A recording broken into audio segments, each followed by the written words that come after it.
Hello बच्चों, welcome back to my YouTube channel LTR GK study पे आप सभी का स्वागत है एक नए वीडियो पे आज फिर से। चलिए दोस्तों, आज हम बात करने वाले हैं सामाजिक विज्ञान जो कि भूगोल पे चर्चा कर रहे हैं हम लोग।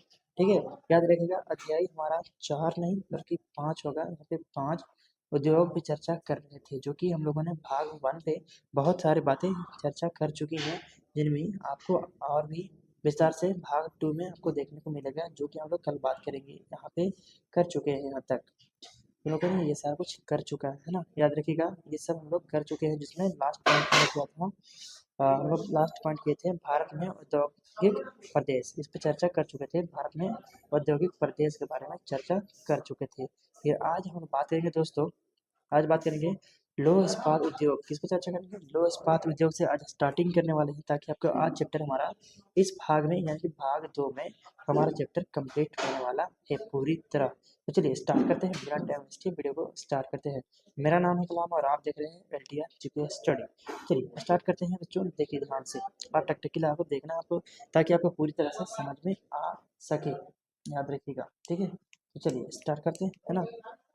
देखिए क्या है लौह इस्पात उद्योग? यह एक पोषक है। क्या है? ये एक पोषक है। इसका उत्पादन अन्य उद्योग के लिए कच्चे माल के रूप में प्रयुक्त किया जाता है। कच्चे माल के बिना कोई चारा नहीं है किसका? लौह इस्पात उद्योग का। जब तक इसके पास कच्चा माल नहीं तब तक इसको कोई उपयोग नहीं है।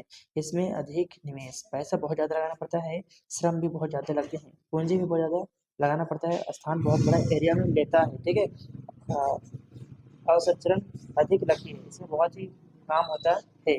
टन कोयला, टन कोयला प्लस 4 टन अयस्क प्लस 1 टन चूना पत्थर को जब लगाते हैं तो 1 टन इस्पात बनता है। कितना? 1 टन इस्पात बनता है। जब इतनी चीज़ों को हम बनाते हैं तो 1 टन हमारा इस्पात बनता है, उसके बाद लोहा बनता है।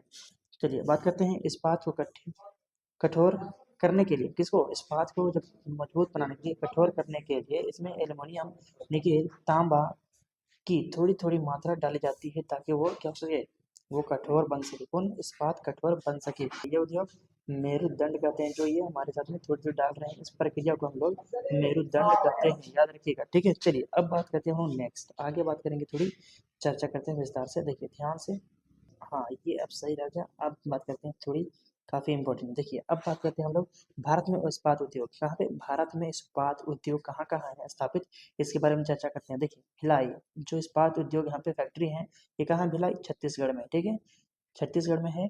दुर्गापुर कहाँ है? पश्चिम बंगाल में। जो दुर्गापुर एरिया है वहाँ पे इस्पात उद्योग लगा हुआ है, वो कहाँ है?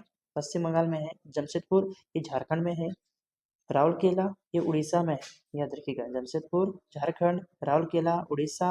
अब बात करते हैं विजयनगर कहाँ है बच्चों? तो विजयनगर कर्नाटक में। ठीक है, विजयनगर कर्नाटक।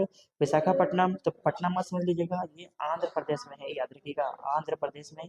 उसके बाद ये सलेम, तो तमिलनाडु। सलेम कहाँ? तमिलनाडु में। बच्चों इसको याद रखिएगा, आपको मिलान करने के लिए भी एग्जाम में पूछ सकता है, मिलाने के लिए। ठीक है, दे देगा आपको 4 ऑप्शन, इसमें आंसर ढूंढने के लिए दे सकता है।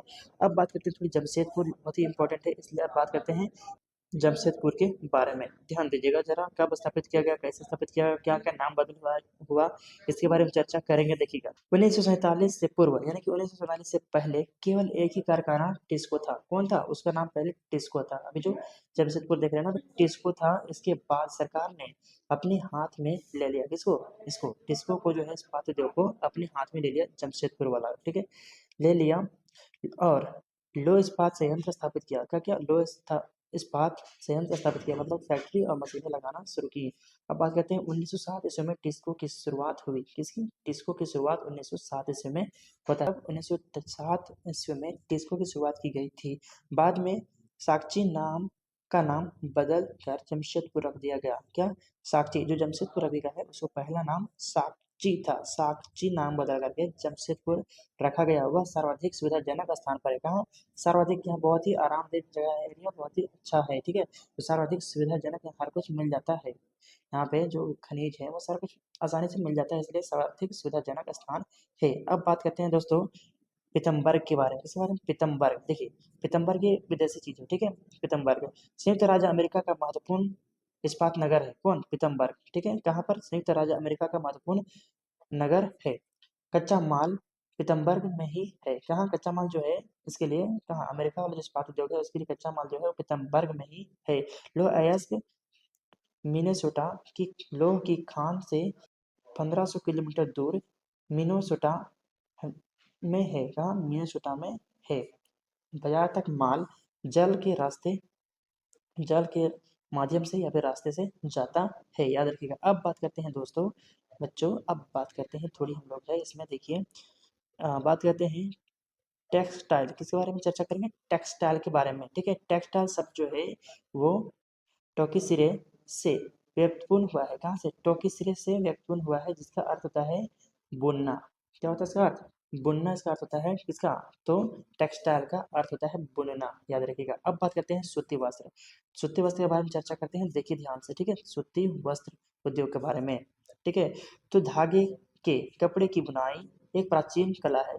बहुत पहले से हमारे भारत में कपड़े की बुनाई की जाती थी पहले ही। ठीक है, तो किसी कपास, ऊन, सिक्के, सिल्क, जूट, पटसन का उपयोग वस्त्र निर्माण में होता है। वस्त्र निर्माण बनाने के लिए क्या क्या का इस्तेमाल होता है, कपास की होता है, ऊन होती है, सिल्क होता है, जूट होता है, पटसन होता है, इस सब का प्रयोग किया जाता है हमारे सूती वस्त्र बनाने में, याद रखिएगा। ठीक है, बात करते हैं उपयोग में लाए गए कच्चे माल के आधार पर वस्त्र उद्योग का वर्गीकरण किया जा चुका है। किससे, कच्चे माल के आधार पर, ये कच्चा माल हमारे सामने है, उसके आधार पर हम लोगों ने वर्गीकरण कर दिया है। रेसे उद्योग, रेसे वस्त्र उद्योग के कच्चे माल हैं, जो रेसे हैं वो, रेसे वस्त्र जो हैं वो उद्योग के कच्चे माल हैं। रेसे प्राकृतिक या मानव निर्मित हो सकता है, जो रेसे हैं वो प्राकृतिक या फिर मानव निर्मित भी हो सकता है। चलिए अब धीरे से आगे जानते हैं, ध्यान दीजिएगा, आप लास्ट पॉइंट है आपका चैप्टर आज कंप्लीट होने वाला है, तो आराम से एकदम लगातार टकटकी लगा कर देखिए, आपको ना समझ में आए तो कमेंट कर लीजिएगा। ठीक है, तो प्राकृतिक या मानवीय हो सकता था। तो देखिए प्राकृतिक रेसे ऊन, जैसे में प्राकृतिक रेसे ऊन हो गया, सिल्क हो गया, कपास, जूट से प्राप्त किए जाते हैं। मानव निर्मित रेशों में, कहाँ पे, मानव निर्मित रेशों में नायलॉन, पॉलिस्टर, एक्रिलिक और रेयान शामिल है। अब बात करते हैं दोस्तों सूती वस्त्र के बारे में। सूती वस्त्र उद्योग विश्व के प्राचीनतम उद्योग में से एक है। जो सूती वस्त्र उद्योग है विश्व के सबसे प्राचीनतम उद्योगों में से एक उद्योग है। 18वीं सदी में औद्योगिक क्रांति हुई थी। कब हुई थी, याद रखिएगा, 18वीं सदी में बात कर रही है, तो 1800 से, तो 18वीं सदी की बात हो रही है, तो 1700 से 1800 के बीच, कितना, 1700 से 1800 के बीच की बातें हो रही है, 18वीं सदी की। ठीक है, याद रखिएगा। दोस्तों एरेज करते हैं, आपको क्लियर पता चलेगा चाहिए। 18वीं सदी में औद्योगिक क्रांति हुई थी। भारत में अब कहाँ कहाँ ये जो है लगाया गया है इस्पात उद्योग, देखिए सूती वस्त्र उद्योग देखिए क्या है, कालीकाट, मसूलीपट्टनम, सूरत में सूती वस्त्र उत्पादन केंद्र है। यहाँ पे फैक्ट्रियां लगाई गई हैं। ये तीन हमारे बहुत ही इंपॉर्टेंट है। एक कालीकाट, भारत में कालीकाट, मसूलीपट्टनम, सूरत में सूती वस्त्र उत्पादन के केंद्र लगाए गए हैं। अब बात करते हैं पहले सूती वस्त्र उद्योग। पहला वस्त्र मिल, जो पहला वस्त्र मिल था, पहला वस्त्र मिल मुंबई में लगाया गया था 1854 ईस्वी में। कब, 1854 ईस्वी में स्थापित किया गया था। अब बात करते हैं और भी जगहों पर लगाया गया था, जिसमें कानपुर, अहमदाबाद, मुंबई, कोलकाता, लुधियाना, पानीपत, ये महत्वपूर्ण केंद्र हैं। कहाँ के, अभी वस्त्र के फैक्ट्री जो है वो यहाँ पे सबसे ज्यादा देखने को मिलता है। तो कानपुर हो गया भारत में, कानपुर, अहमदाबाद, मुंबई, कोलकाता, लुधियाना, पानीपत, ये महत्वपूर्ण केंद्र है। किसके लिए, तो वस्त्र उत्पादन के लिए, यानी कपड़ों का उत्पादन के लिए, याद रखिएगा। अब बात करते हैं अहमदाबाद की, थोड़ी चर्चा करते हैं। अहमदाबाद में कब लगाया गया, इसके बारे में देखिए, तो 1859 ईस्वी में यहाँ पहली सूती मिल लगाई गई थी। कब, 1859 में, याद रखिएगा, 1859 में लगाई गई थी। ठीक है ना, समझ गए। यहाँ तक कोई दिक्कत, अगर कोई दिक्कत है तो आप कमेंट करके पूछ सकते हैं, याद रखिएगा। चलिए अब बात करते हैं, अब मुंबई में तो याद रखिएगा 1854 में, और यहाँ इलाहाबाद में 1859 में, 5 साल का डिफरेंस है, याद रखिएगा। यह तथा शीघ्र ही मुंबई के बाद भारत का दूसरा सबसे बड़ा वस्त्र निर्माण नगर बन गया। ठीक है, वस्त्र का सबसे बड़ा दूसरा निर्माण नगर बन गया। किसके बाद, तो मुंबई सबसे पहले नंबर में है, मुंबई, उसके बाद हमारा इलाहाबाद ही बन गया। अहमदाबाद को प्राय भारत का मैनचेस्टर कहा जाता है। किसको? इलाहाबाद को जो है वो भारत का मैनचेस्टर भी कहा जाता है। इसको याद रखेगा, पूछता है सवाल एग्जाम में। ठीक है, अब बात करते हैं अशोका। किसके बारे में बात करते हैं? अशोका के बारे में थोड़ी चर्चा करते हैं। ये विदेशी चीज है, जापान की बातें हैं। जापान का एक महत्वपूर्ण केंद्र है जो अशोका है, वो जापान का एक महत्वपूर्ण केंद्र है। यहाँ जापान के मैनचेस्टर के नाम से भी जानते हैं। किसको? जापान का मैनचेस्टर कहते हैं, तो अशोका को नाम से भी जाना जाता है। याद रखिएगा आपको, अशोका में सूती वस्त्र उद्योग का विकास कई भौगोलिक कारणों से हुई है। किसकी? तो अशोका में जो सूती वस्त्र लगाए गए हैं वो कई भौगोलिक कारणों से लगाए गए हैं। हाल ही में सूती उद्योग, किसकी? कपड़े के उद्योग। हाल ही में सूती उद्योग का स्थान नई उद्योग जैसे लो इस्पात और बहुत सारे वहाँ पे स्थान खोले गए हैं, उद्योग खोले गए हैं। जिसमें है लो इस्पात, जहाजरनी, ऑटोमोबाइल, विद्युत उपकरण व सीमेंट लाते जा रहे हैं। ये सब खुलते जा रहा है कहाँ? जापान में। अब बात करते हैं सूचना प्रौद्योगिकी। किसकी बात करते हैं? सूचना प्रौद्योगिकी की बात करते हैं, थोड़ी चर्चा करते हैं। तो उद्योग सूचना के संग्रहण, प्रक्रम और वितरण को व्यवहार में लाता है। वर्तमान में यह उद्योग भूमंडलीय हो चुका है। भूमंडलीय का मतलब होता है पूरी दुनिया में बन चुकी है ये उद्योग। ठीक है, वर्तमान में याद रखिएगा। प्रौद्योगिकी राजनीतिक, सामाजिक, आर्थिक परिवर्तन के कारण ऐसा हुआ है। किसी किसी कारण हुआ है। जो प्रौद्योगिकी जो पूरी दुनिया में फैली है, तो राजनीतिक कारण, सामाजिक कारण और आर्थिक कारण थे जिनकी वजह से पूरे दुनिया में ये फेमस हो गया। इस कार मुख्य कारक जो इस्पात उद्योग की अवस्थिति को निर्धारित करता है वह संसाधन उपलब्ध, लागत और अवसंरचरण, जिसको हम लोग बुनियादी ढांचा भी कहते हैं। ये सारा कुछ था कारण। ठीक है, अब बात करते हैं सूचना प्रौद्योगिकी उद्योग के मुख्य नाभिक क्षेत्र। किसकी? तो प्रौद्योगिकी क्षेत्र का, सूचना प्रौद्योगिकी का मुख्य नाभिक क्षेत्र कैलिफोर्निया की सिलिकॉन घाटी। कहाँ? कैलिफोर्निया एक जगह है जिसकी सिलिकॉन घाटी जगह है, और भारत के बेंगलुरु। कैलिफोर्निया की सिलिकॉन घाटी और भारत की बेंगलुरु में ये सारे प्रौद्योगिकी, सूचना प्रौद्योगिकी लगे हुए हैं, जिन्हें सूचना लेते रहते हैं कहाँ कहाँ क्या फैक्ट्री है, नहीं है, उसके बारे में।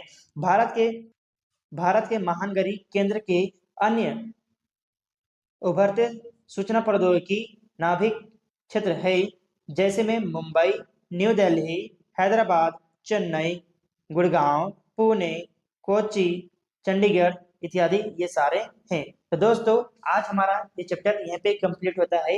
ये हमारा अध्याय 5 यानी कि उद्योग हमारा समाप्त हो चुका है। तो दोस्तों, कैसे लगा अगर वीडियो? अगर वीडियो आपको अच्छी लगी है तो वीडियो को लाइक कर देना है, और अगर आप हमारे चैनल में नए हैं तो चैनल को सब्सक्राइब करके बेल आइकन को प्रेस कर लेना है, ताकि आपको इस तरह से रिलेटेड वीडियो आप सभी के पास सबसे पहले पहुंच सके। जो कि मैं आपको क्लास, अब बता दूं आप सभी को कि क्लास 9th की जो बैच है, क्लास 9th की बैच हम लोग कल से स्टार्ट कर रहे हैं शाम में 7 बजे। शाम में 6 या 7 बजे आपको एसएमएस कर दिया जाएगा, बता दिया जाएगा, ठीक, नोटिफिकेशन दे दिया जाएगा।